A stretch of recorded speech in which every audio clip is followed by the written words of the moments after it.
Oi, gente. Acho que a minha conexão caiu. Vamos chamar aqui a Irene de novo, tá?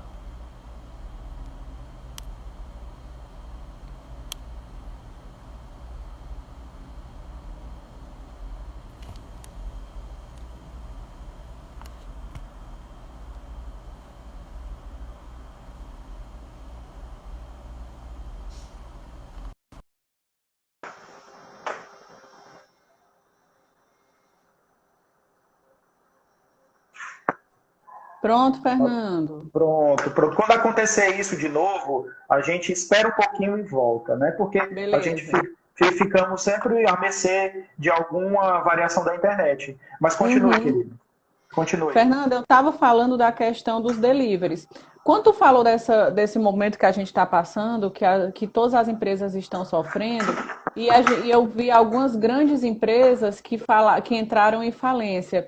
Aí eu estava até conversando com meu marido que essas empresas não conseguiram, ao longo da vida, e eles tiveram bons altos aí ao longo desse tempo de vida deles, não conseguiram guardar algum capital de giro, né? Assim, pelo menos Uhum. para ter uma respirada para pagar a questão dos colaboradores, pelo menos, né? Honrar com algumas responsabilidades. Porque muitas vezes você pensa que a empresa está indo muito bem e o lucro, às vezes, é muito pequeno. Trabalhei com empresas que tinham faturamento de meio milhão, de pelo menos meio milhão, e que não tinha nem 3% de lucro líquido no final para o proprietário para virar capital de Exatamente, giro. exatamente, Irene. Movimenta um grande valor, mas que no final das contas, depois que pagar todo mundo, se duvidar, fica até devendo. Fica devendo. A gente Uhum. já chegou a gente como ficava muito na questão, a gente ficava muito na parte administrativa e o proprietário falava com a gente que aquele mês, por exemplo, ele estava devendo. É muito Uhum. complicado para esses empresários. Voltando agora, hoje, a atual situação, as empresas elas estão trabalhando no ramo de delivery, e o delivery ele exige muito da empresa, porque do faturamento total, 25% é dessa empresa delivery, e eu acho que é um custo muito grande. Não, eles não vão calcular o 25% em cima do CMV, que é a custo da matéria-prima, eles vão em cima do preço final. Então, isso Exato. significa que 25% do lucro da empresa vai para um Rappi, para um iFood ou para qualquer outra dessas plataformas. Vai variar de 20 a 25. Então, eu estava conversando que eu tinha feito essas fichas técnicas para os meninos de gastronomia, que eles sabiam que eu tinha essa habilidade, os meninos gastrônomos, mas eles acharam por bem chamar uma pessoa da área para fazer, e daí eles conseguiram ver o custo dos sanduíches em cima do preço de venda que eles queriam vender, eles acrescentaram 25% que não seria deles, seria um custo, e daí eles trabalharam para fazer a formação do preço, e os meninos estão indo muito bem, porque eles sempre quiseram trabalhar com esse tipo de plataforma, e agora é o momento deles por conta dessa situação, né? E outra Então, coisa quando também você... que às vezes fica negligenciado é que, no seu caso, que você tem mais experiência sobre o ano comercial, você sabe do que eu estou falando. Você não consegue, você determina um CMV geral, mas você não Uhum, consegue colocar essa mesma porcentagem em todos os produtos. de jeito Então, algum. tem aquele produto que chama o cliente, mas que na verdade o lucro vai estar em outro. Isso é muito comum, a gente pode até falar aqui os exemplos dos fast foods. Então, aquela esfirra que é baratinha, que era, né, do passado, agora Uhum, já não é mais. já não é Às mais. vezes, às vezes funciona mais a questão para a rotatividade da empresa, do financeiro da empresa, às vezes vale mais a pena o refrigerante, a bebida, ou o milkshake, o sorvete, porque aquele produto que chama o cliente naquele momento não é aquele que dá uma lucratividade em geral. Então, De jeito algum. isso é importante que a gente entenda. Existe um percentual de lucro na formação de preço que deve ser estabelecido. Mas no one comercial ele não é reflexo de todos os produtos que são vendidos. O grande exemplo disso, Fernando, é a questão dos happy hours, que o pessoal pensa que a empresa ganha por chopp, né? O chopp, se não for bonificado pelos serviços, os restaurantes, o custo do chopp a gente não consegue ganhar sem happy hour, a gente não consegue ganhar nem 3 vezes. O velho 3 vezes de qualquer dono de restaurante comercial.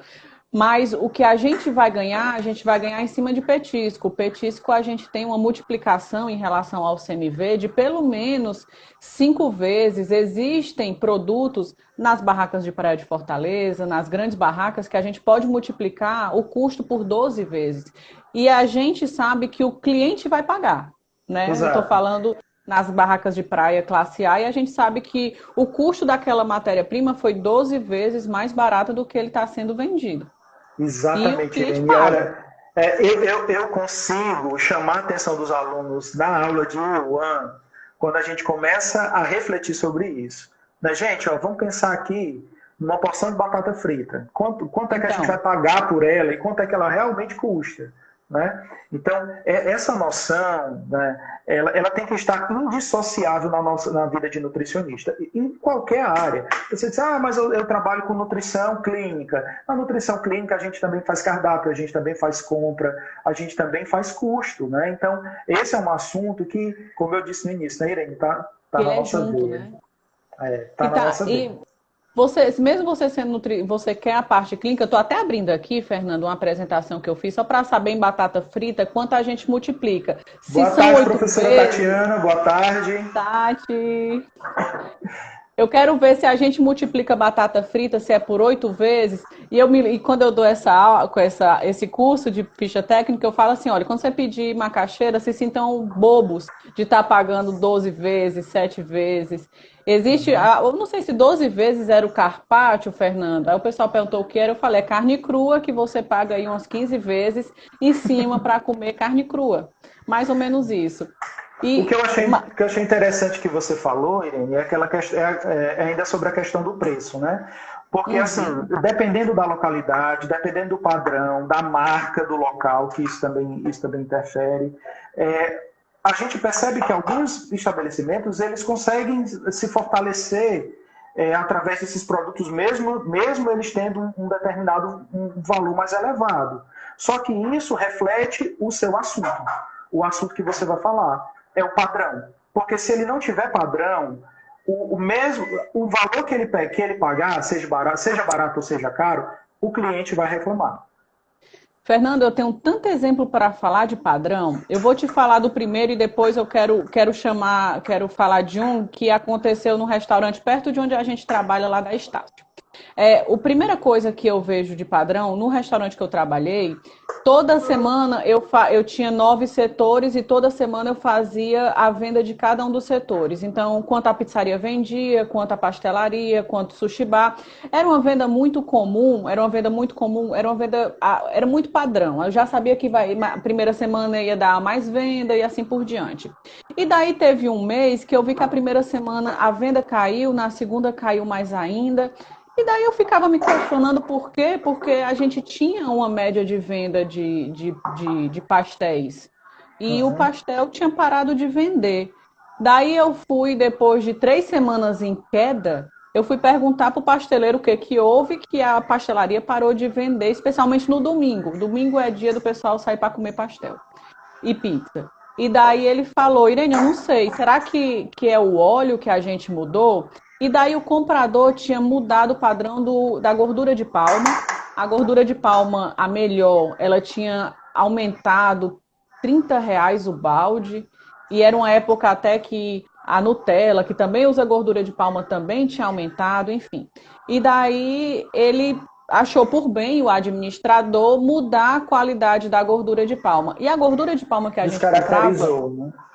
A gordura de palma que a gente comprava, Fernando, deixava o pastel tão seco. Essa gordura de palma, quando entrava na fritadeira nova, era de um cheiro espetacular. E essa gordura que ele comprou, R$ 30 mais barato o balde, ela era escura. Já não, descaracterizava nosso pastel. E de brinde a gente viu que o fechador do pastel estava cego, então estava entrando gordura de qualidade péssima no pastel, que estava deixando o pastel encharcado, e de brinde com a gordura péssima. Mudamos, nós diminuímos muito nossa venda por mês, uns 3 mil, 4 mil a menos por mês, e nós passamos 3 meses para conseguir recuperar a venda, porque depois de 3 meses foi que o nosso cliente voltou a ver que nosso padrão voltou ao normal, enfim. O que é um produto que a gente troca, como a gente perde a qualidade e a gente vai perdendo o cliente. Se o proprietário ele não conseguir detectar, porque a gente detectou 3 semanas depois, se a gente não conseguir, se o proprietário não conseguir detectar e ver que o seu estabelecimento está caindo porque ele está se achando muito sábio, de estar comprando coisa mais barata, porque ele está melhorando esse lucro, a tendência é fechar por conta da mudança do padrão. E no nosso caso, Irene, quando a gente pensa em pequenos empreendimentos, não é? Em empreendimentos de baixo custo, né? Isso tem um impacto negativo muito grande. Então, acaba que o local ele acaba não se segurando durante muito tempo. Né? Então, um pequeno empreendimento ele não pode correr o risco de ter uma diminuição consecutiva no faturamento. 2, 3 meses, isso aí já pode ser fatal para a empresa. Né? Então, quando o empresário, a gente consegue, eu acho que você também vai concordar comigo, a gente consegue tocar, né, no coração do empresário, no coração dos diretores da empresa, quando a gente começa a mostrar esses dados das fichas técnicas, do controle de qualidade, quando eles conseguem perceber que nós temos segurança em manter esse padrão de qualidade. Que aí, né, ele percebe, eu preciso prestar atenção nessa pessoa, para que a gente possa, com pequenas mudanças, voltar a dar lucro, né, no caso, a ter uma rotina de reconstrução dessa marca e aumentar o número de vendas. Fernando, os nossos alunos da Estácio, a partir do nosso trabalho de preceptoria e um dos nossos em vários dos nossos supermercados, eu posso citar algumas coisas que os nossos alunos fizeram, que fizeram com que a diretoria viesse conversar com a gente, porque a gente teve propriedade para isso. Foi um supermercado, a gente viu que não vai bem com ficha técnica, mas vai pensar muito na questão dos per capitas. O cozinheiro ele estava fazendo 20 quilos de comida a mais, ele estava cozinhando 20 quilos de comida a mais, além do que vendia em um supermercado, e a gente conseguiu observar a partir dessas sobras sujas esses alimentos, e os estagiários foram conversar com a administração, porque a administração viu que todo santo dia se fazia 20 quilos de comida a mais, e esses 20 quilos de comida a mais, eles eram desnecessários, porque eu estava disponibilizando mão de obra, disponibilizando alimento, gás e tudo mais para fazer 20 quilos de comida de forma bem desnecessária. Irene, você vai me dar licença para lembrar de um trabalho que você fez lá na Messejana. Diga. O trabalho lá da sopa que você fez lá com o Fábio. Aquele trabalho ali é maravilhoso. Comenta aqui pro pessoal como é que era, mais ou menos. A gente está no Hospital de Messejana, por ser um hospital público, é um gasto muito grande de legumes e verduras. E daí a gente a gente pensou de alguma forma da gente não comprar legumes e verduras e tentar diminuir em 50% o custo da sopa. A partir de um trabalho que eu tinha feito numa empresa, numa instituição religiosa, que eu vi que os meninos colocavam frutas e verduras com casca e tudo, e batia no liquidificador, e eu pensei, será que eu posso trazer isso para o Hospital de Messejana? Será que a gente pode fazer isso? E a turma da Estácio ficou por 2 anos trabalhando, a gente colocou em Plataforma Brasil, a gente tentou ver como é que a gente faria para a gente... tanta casca de fruta e verdura no Hospital de Messejana que eu ficava com o coração na mão. Eu sou a louca da casca, das sementes. E daí o Fábio, a doutora Glória comprou o nosso trabalho e a gente, depois de 2 anos, fez uma metodologia de bater as cascas, coar, fazer polpa das cascas, e a gente conseguiu 92% de aceitabilidade da sopa. A sopa não tinha problemas microbiológicos, a gente fez a análise, a gente da Estácio, e nós conseguimos diminuir a sopa em 50% de custo, e o Hospital de Messejana poderia ter, em um ano, até 120 mil reais de não compra de vegetais. Então, os olhinhos lá do Hospital de Messejana brilharam e porque realmente a diretoria, ela comprou a coordenação do hospital, comprou a ideia. Tivemos muita gente que achava que não tinha nada a ver, a gente tentou de tudo, com casca de beterraba ficou roxo, ficou parecendo o shoyu, misturou com a cenoura, ficou com cor de shoyu, ficou um desastre. Mas aí a gente conseguiu trabalhar junto e chegamos a um consenso do padrão que poderia ser a sopa do Hospital de Messejana no intuito de não desperdício. Fora essa questão do valor, né, desses legumes que foram economizados, a gente fica pensando em tudo aquilo que foi e na questão das fibras e do que tinha de vitaminas e minerais que foram desperdiçados, né? Com toda certeza. E também você vê a questão de custos, a questão do custo com lixo, porque assim, é matéria orgânica. Nessa vibe quarentena, eu comecei a pesquisar compostagem. E aí eu fiquei pensando, e foi no mesmo dia que eu joguei um saco com muita comida. E eu pensei, eu tô no meu apartamento, tem a casa da minha mãe que é gigantesca, eu tenho um jardim gigantesco, eu também tô a velha das plantas nessa quarentena, e eu pensando que eu preciso de adubo para as minhas plantas, e daí você eu pensando que eu adquirindo novas habilidades, Irene. Novas habilidades. Exato. Sou agora plantas, crochê, eu tô nessa vibe. E daí pensando que eu poderia ter para as minhas plantas adubo, e eu joguei matéria orgânica fora. No Hospital de Messejana, nessa última visita agora, vi um monte de abóbora e eu vi um monte de semente sendo jogado fora. Eu me dei uma vontade tão grande de chorar para o Fábio. Fábio, semente de abóbora. Ele, Irene, o que tu ia fazer? Eu, petiscos. Então, a gente pensa de uma forma, a gente que é da UAN, a gente pensa de uma forma tão macro. A gente está falando de gesto crochê, isso mesmo, eu sou craque em crochê.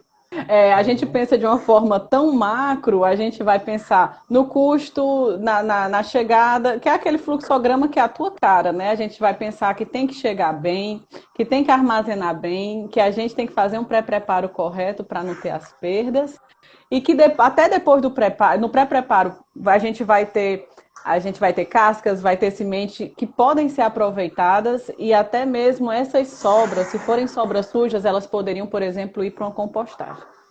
Então, Exato. Daria para a gente trabalhar de tantas formas. A gente, como gestor e administrador, a gente pensa de uma forma macro, né? E aí, a gente pode até pensar, assim, eu tenho estudado bastante sobre a questão da sustentabilidade. Eu até comentei com a Marta e com a Verlaine um pouco. Então, a gente fica voltando muito à questão da sustentabilidade para a gestão de resíduos.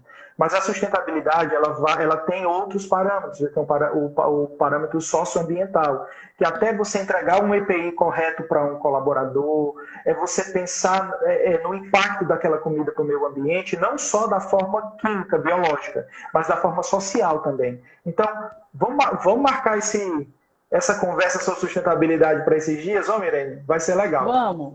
Vamos pensar, vamos falar sobre isso. E depois, a questão das cascas também, Fernando, eu vou te dar o adendo. No restaurante comercial dava para trabalhar. Eu pedia para os meus colaboradores guardarem cascas de várias verduras, até mesmo talo de alface. A gente guardava, minha tia me ama. A gente guardava os talos e essas folhas no freezer. Na quarta-feira a gente batia com água no liquidificador, obviamente que essas verduras elas eram lavadas pelo menos com água corrente. Daí a gente batia no liquidificador, um liquidificador industrial médio, jogava em panela e daí essa sopa a gente conseguia alimentar 82 idosos. Toda semana a gente alimentava 82 idosos e a gente diminuía o nosso resíduo orgânico. Que legal. Tereza, diz para a Verlaine trocar de internet ou trocar de telefone, viu? Porque, olha aí, tá cheio de gente aqui a live. O problema é com ela. O problema é com ela, o problema não é com a gente, não. Tem que melhorar a internet. Fernando, a gente estava falando, a gente voou. Eu não disse que no final ia ser um bate-papo gostoso? Exato. A gente estava falando. O que a gente estava falando naquele princípio que eu queria dar um exemplo. Você deu o exemplo dos meninos da gastronomia que te chamaram para fazer um padrão, não foi? Isso. Eu acho que isso que você já concluiu. Voltando em relação a padrão, Fernando, eu acho que isso é um consenso e para todo mundo, como nutricionista ou como consumidor, toda vez que a gente vai para um canto, a gente quer comer aquela comida da mesma forma que ela é o tempo todo. Então, se eu vou para Fortim, eu quero ir para Fortim comer a peixada do seu Flávio e eu quero que você coma a peixada do seu Flávio para ela ser tão saborosa como eu lhe disse, igual da outra vez que eu comi. Então, a questão da padronização que leva à questão dos insumos terem a mesma qualidade vai diz respeito ao teu cliente ter a mesma sensação, comer aquele produto com o mesmo sabor, com a mesma quantidade, ter a mesma sensação da última vez que ele comeu.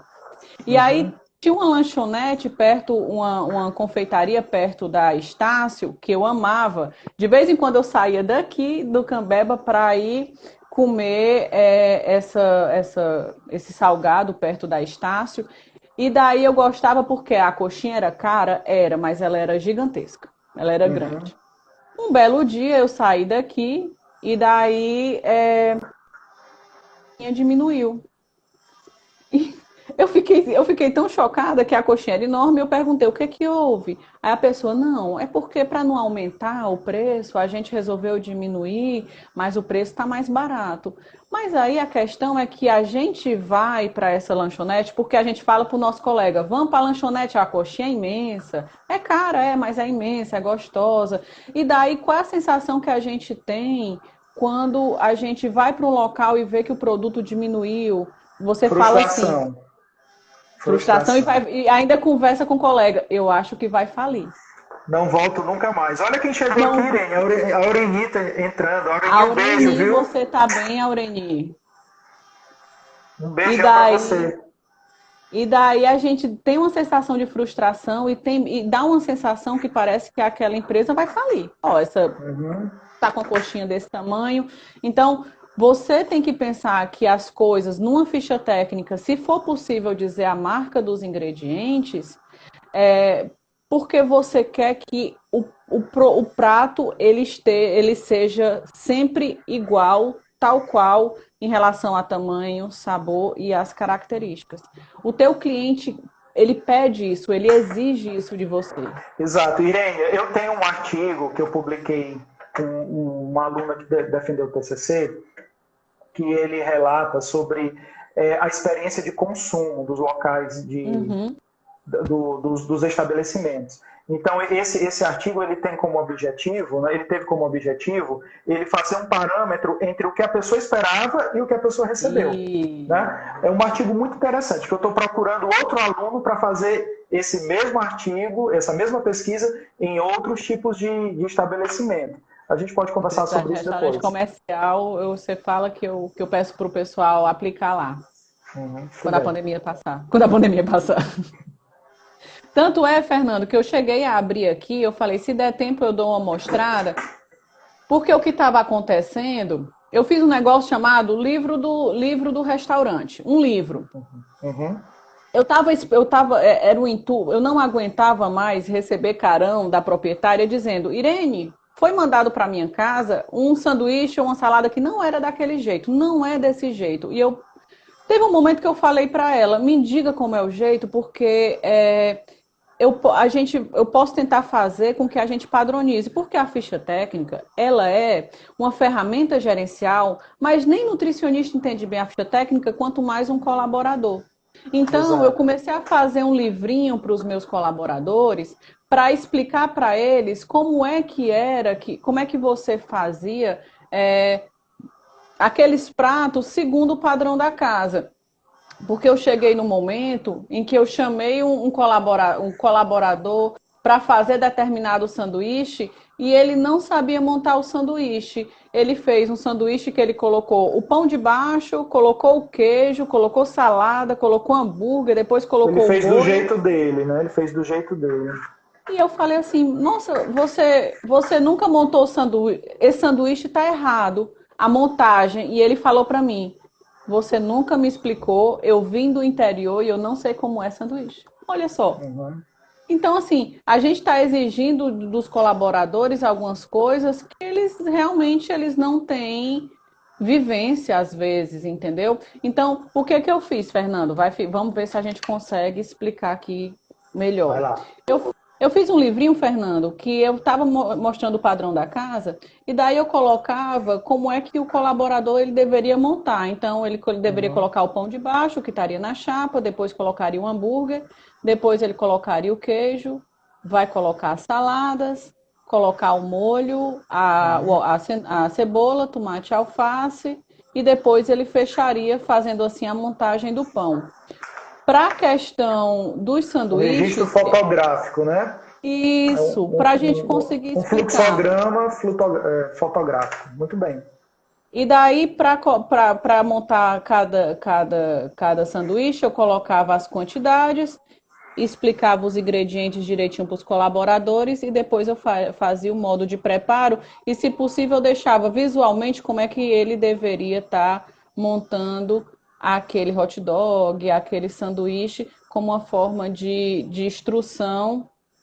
E dessa forma a gente conseguia montar o padrão, sabe, Fernando? Porque estava muito Isso aí dá complicado. outro trabalho, viu? Isso aí dá um trabalho aí, dá uma Vamos publicação, viu, começar, Irene? Fernando? Temos vários. Isso aí tem cara de publicação, viu? Mas aí o que acontece? A gente tem. Ficha técnica interessante ficha técnica é gestão, mas a ficha técnica muito mais ficava para mim do que para eles. Mas nesses livros, a gente chamava de livro. Nesse livro a gente fez das saladas, das sobremesas, dos petiscos, dos pratos. A gente conseguiu documentar o padrão da casa. E uma vez eu estava presenciando uma situação que um colaborador brigou com o outro, mas não tem creme de leite em determinada coisa. Aí o outro falou, tem sim. Aí a briga foi, pois olha lá no livro. Então, o Uhum. livro virou nosso padrão e eu consegui informar para os colaboradores o padrão da casa. Então, no Irene, mas final, deixa eu tirar uma dúvida. Esse padrão, ele foi feito por você com a administração, não é isso? isso mesmo. Ou, Eu nunca criei houve, padrão. houve A uma, proprietária tipo estava do assim, meu lado. tá. Mas no caso, os colaboradores eles poderiam contribuir, dando algum toque ou outro, ou nesse momento era um momento de padronização de ficha técnica de apresentação de produto com custo. Era um momento de padronização. Tanto é que a casa que eu Uhum. trabalhei foi de um grupo e a gente chamou o chefe de 20 anos do grupo para também estar presente para esse padrão ser documentado. Então, na verdade, Uhum. seria o padrão para a posteridade, né?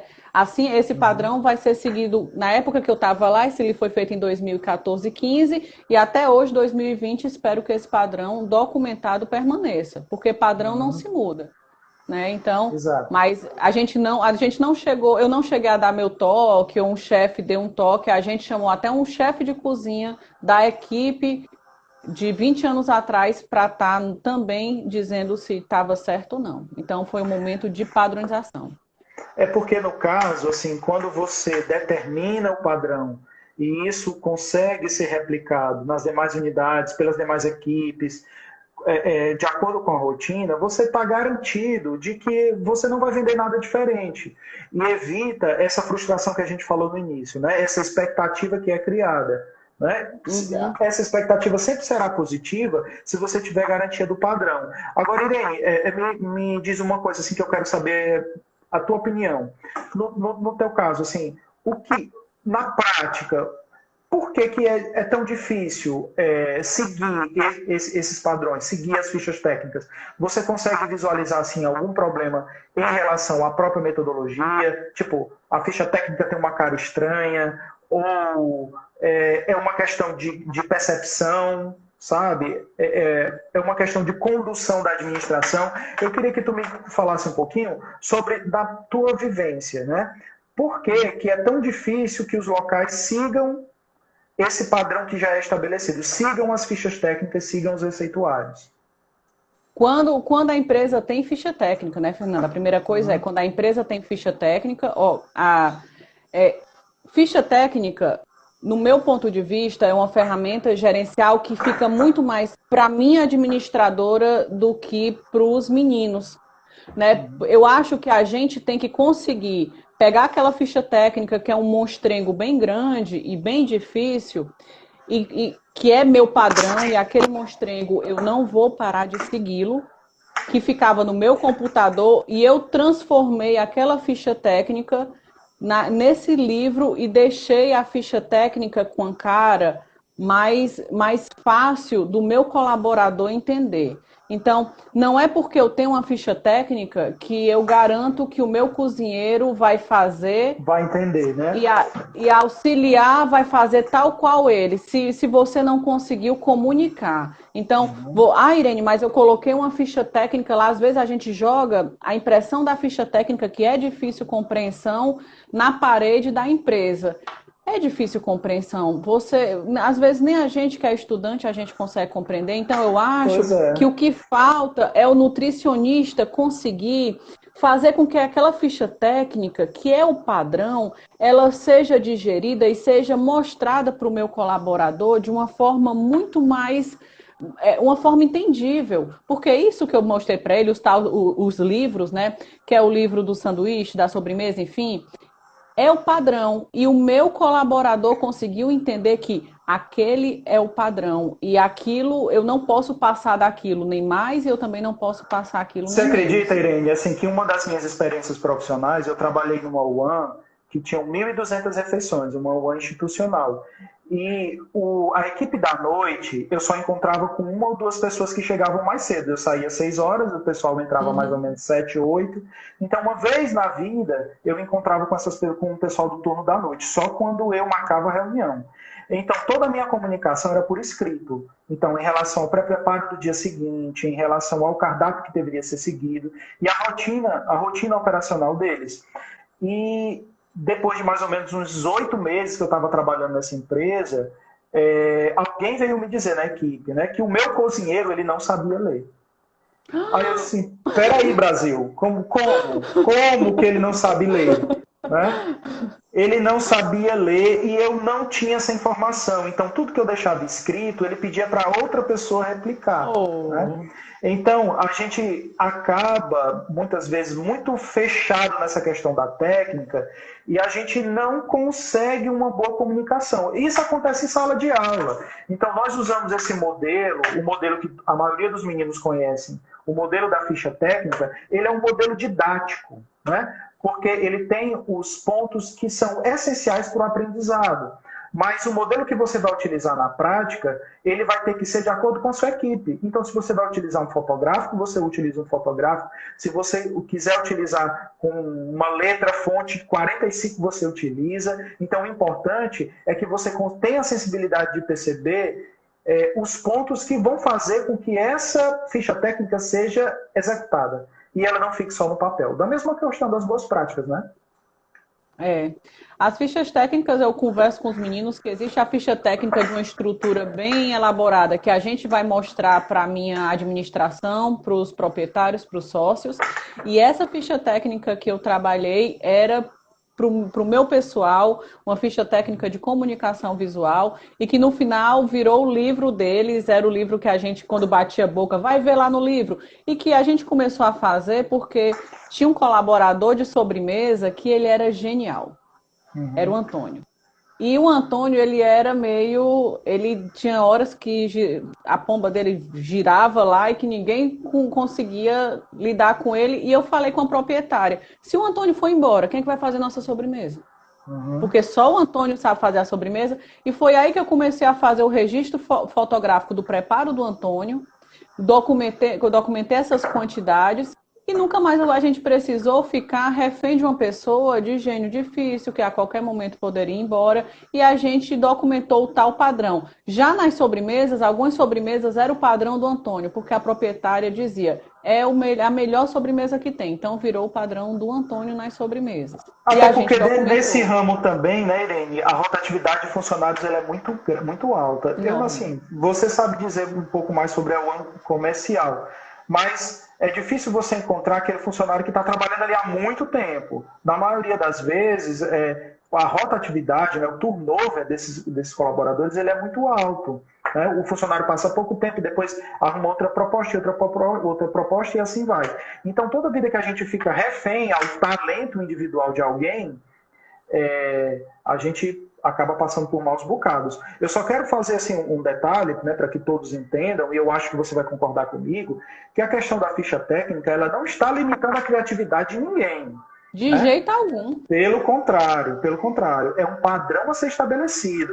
Mas uma UAM de sucesso é aquela UAM em que o funcionário consegue dar uma opinião sobre uma matéria-prima melhor, né, sobre um modo de fazer, sobre um fluxograma diferente, sobre um equipamento novo que exista. Então, a ficha técnica ela é um padrão, mas ela está sempre em construção, certo? A gente não pode limitar para que essa ferramenta ela fique engessada sem possibilidade de evolução. Você concorda comigo, né? Concordo. A única coisa que a gente tem que pensar é que o cliente ele quer comer aquele prato da mesma forma que ele comeu há 20, 30 dias atrás, mas a forma que esse prato vai ser preparado, ele pode ter mudanças. A gente pode comprar um forno combinado, a gente pode melhorar determinada atividade. Na UAM, por exemplo, no restaurante comercial que eu trabalhei, a gente adquiriu uma máquina a vácuo, porque depois que a gente conseguiu porcionar as proteínas, a gente diminuiu em 20% a compra de insumos, só pela questão do porcionamento. A gente viu que algumas proteínas estavam sendo extraviadas, não só extraviadas pelo colaborador, mas também estavam sendo preparadas lá de forma reclusa. Alguns colaboradores no meio da noite pegavam a proteína e faziam, como eles chamavam, um respaldo. E daí a gente estava vendo que estava com muito consumo proteico. Quando a gente começou a porcionar e embalar a vácuo, a gente diminuiu as compras, que estava com a proprietária em 42%. Quando eu assumi junto com os estagiários, a gente diminuiu para 26% e ficou constante o tempo todo, junto com os estagiários. Foi na época que a Estácio veio comigo, a gente ficou lá 2 anos com a Estácio. Então a gente conseguiu. A Natália, aluna da Estácio, ficou no meu lugar depois. Então, no final, a gente conseguiu trabalhar. Muita história com a Estácio. E no final a gente conseguiu trabalhar para diminuição de custos só com porcionamento. O que eu acho legal, Irene, assim que você falou, é essa questão do trabalho do estagiário, né? Porque muitas vezes o nutricionista que está lá na prática, ele tem a boa intenção de fazer, mas ele não tem tempo, né? Não. O nutricionista ele está lá entre o cliente, entre o diretor, né? E entre o colaborador. Então ele fica o fornecedor. Exato, ainda tem esses pontos que ele não consegue evoluir, né? Ele tem até a intenção, eu gostaria tanto de fazer uma ficha técnica, eu gostaria tanto de fazer essa pesagem, esse controle de estoque melhor, só que ele não tem tempo. E quando o estagiário chega, e esse processo sendo bem conduzido, a gente consegue resultados maravilhosos. E um dos locais que a gente começou a fazer o estágio, pela Estácio também, a gente era uma UAM pública, né? E nessa UAM, essa história meus alunos já ouviram, né? Se os meus alunos estiverem aqui, eles vão lembrar. A gente recebia uma licitação, as compras eram feitas por licitação, e nessa licitação tinha um descritivo. O que é o descritivo? O descritivo são todas as características que aquela matéria-prima tinha que ter quando chegasse na unidade. Então, só para tu ter uma ideia, a gente pedia peito de frango congelado com o descongelamento de acordo com o que a legislação preconizava, né, que é até 2%. Então, quando a gente ia ver, o peito de frango estava com 15%, com 20% de degelo. Né? As maiores percas eram percas nos pescados. Então, admitia-se um percentual de degelo até 8%. E quando a gente ia ver, a gente tinha o mesmo percentual do peixe na carne. Então, se você transformasse tudo aquilo que foi degelado, né? Tudo aquilo que foi descongelado e não era matéria-prima, se transformasse isso em dinheiro, em a longo prazo ia dar um valor absurdo, né? Fernanda, a Então, Estácio conseguiu ver no Auan um degelo de 50% nos peixes. Os meninos da Estácio viram, nossa. ou seja, dobra o preço, né? E a gente Uhum. conseguiu ver também no Auan público. E desse jeito não tem custo que aguente. Você pode ser. Não tem custo que aguente. E sem falar que na rotina da UAN, né, a Aureni está me ouvindo, ela sabe muito bem o que é Tá. isso. Então, nós somos cobrados pelo resultado diariamente.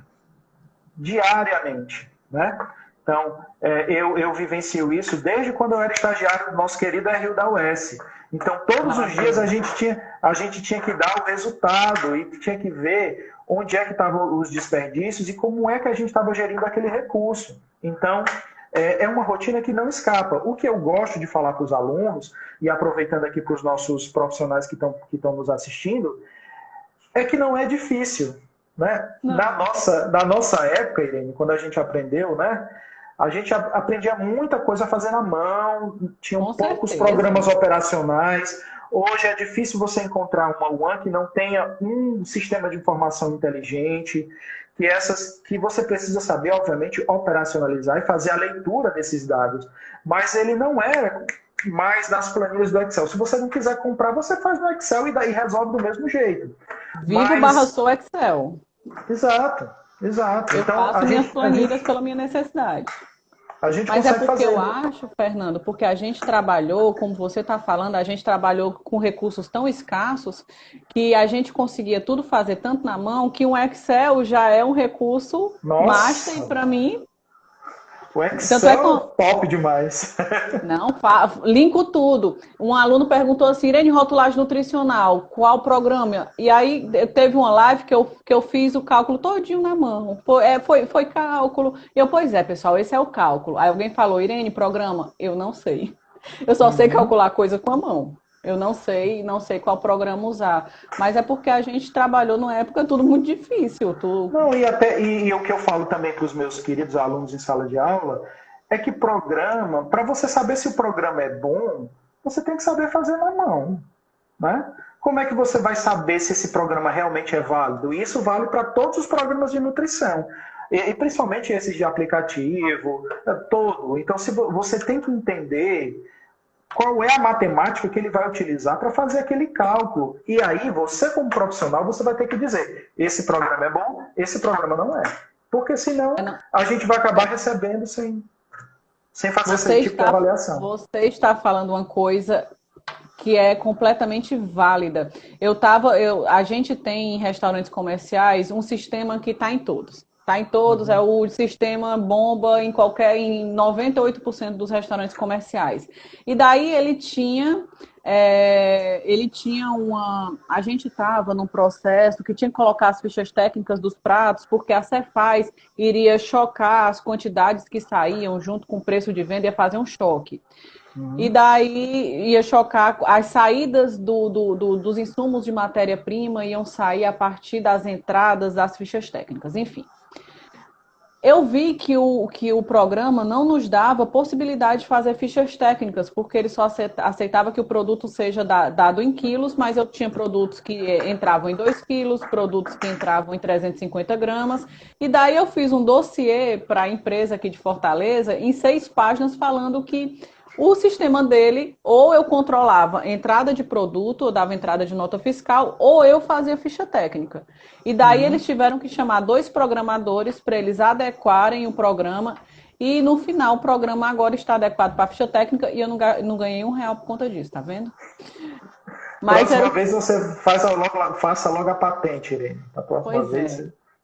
Mas é o que você falou, se você não souber das coisas, como é que tu vai saber se aquele programa presta ou não? Você engole o que é dado para você como se aquele programa fosse bom e tudo mais. E tá dando tudo certo. E os cálculos das fichas técnicas, todos baseados em quilo, mas a gente tinha produto que a gente comprava em 200 gramas, 300, 500, e aí eu não podia fazer ficha técnica que prestasse. Exato. Mas aí nesse caso, a gente tem que conhecer ficha técnica, para a gente conseguir falar para os programadores que aquilo não prestava. Irene, nosso tempo está quase acabando. A gente é programado para Ah, 1 hora e a gente praticamente nem. Assim, o papo, eu tenho certeza que está valendo a pena para quem está ouvindo, tá né? adorando. A gente, se você tiver disponibilidade, a gente pode marcar um Quero. outro horário para a gente conversar mais ou então detalhar mais determinado ponto que alguém queira falar, tá certo? Com Mas a toda gente ainda tem uns certeza. minutinhos. Eu vou deixar a palavra com você. A gente ainda tem um tempinho. Pessoal, Fernando, obrigada por ter me Uhum. convidado. Eu adoro falar. Essa área eu fico exibida mesmo, porque é uma área que eu amo e é uma área que eu levanto a bandeira mesmo. É a área de alimentação coletiva, da parte de restaurantes comerciais. É, a pessoa blogueira, quem não me segue, quem não me segue, por favor, começa a me seguir. Irene Pessoa underline Nutri. Tá, a gente tá fazendo umas lives sobre o One, aproveitando esse tempo para a gente também estudar. E é isso, Fernando. E a gente vai ter, assim, a gente está perguntando, né, se vai ter outras lives. Amanhã A é gente vai dia ter quem? 20. Não, amanhã eu acho que a vinte live e vai ser. três Amanhã é 23. Amanhã vai ser com a nutricionista Tanara e ela vai falar sobre estresse, se eu não me engano.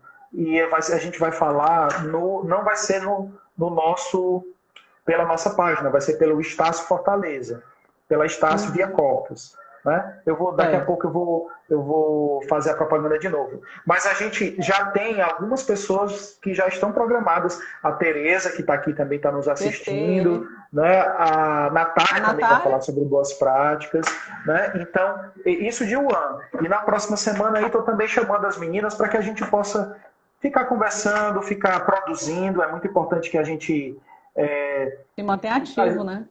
se mantenha ativo. E também, Irene, o que me chamou a atenção na sua fala é porque tudo isso que a gente falou, a gente aprende com a vivência. E é muita experiência que eu tenho, que você tem, que as meninas preceptoras têm, que os professores têm. E a gente só vai conseguir que esses nossos alunos tenham sucesso na profissão se a gente nos fortalecer e se a gente conseguir dividir essas experiências. Né? Então, eu me lembro que no começo da minha carreira eu reclamava muito, porque eu passava muito tempo dentro da UAM. Hoje eu agradeço, porque foi onde eu me formei, onde eu vi que eu sei fazer. Né? Então, essa experiência que você tem também, hoje a gente traz toda essa bagagem e a gente fica ansioso para contribuir. Né? Então, isso brilha no meu olho, isso brilha no seu olho também quando você está com seus alunos. Então, a gente tem essa paixão de querer repassar esse conhecimento que a gente teve a bênção, né? A gente foi abençoado com ele. Eu gosto de falar nisso dessa forma. Para mim, eu agradeço todas as experiências que eu tive dentro da alimentação coletiva, porque elas me engrandeceram muito. E agora a gente tem que repassar para esse pessoal que está chegando, para esse pessoal que está começando agora, esses novos nutricionistas, para que a gente possa fortalecer cada vez mais nossa profissão. Eu falo para os alunos que eu quero que eles sejam muito melhores que eu. Mas para eles serem melhores, eles têm que ter experiência.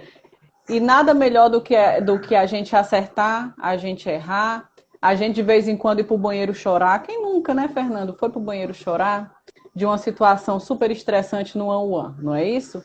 A gente tem que passar por experiências para a gente dizer que a gente está preparado. São as experiências que vão formar a gente como profissional. Não adianta você sair daqui e já querer ser consultor e você. O que é que você tem como experiência? O que é que você tem a dar para essa empresa? Uhum. Não é? Pois então, gente, eu vou encerrar agora, tá? Os meninos daqui a pouco vão ter aula, alguns vão ter aula. A live vai ficar gravada aqui para quem não Por puder assistir 24 agora, horas. tá? E todos, a Brena, Ismael, né, Ismael, Gabi, Brena, muito, muito, muito obrigado pela participação de vocês. A Brena está dando uma excelente sugestão para a gente conversar um pouco gostei. sobre a diferença da responsabilidade técnica e a consultoria. A gente já pode marcar depois, tá, Irene? Para a gente Vamos, conversar sobre Fernando. isso.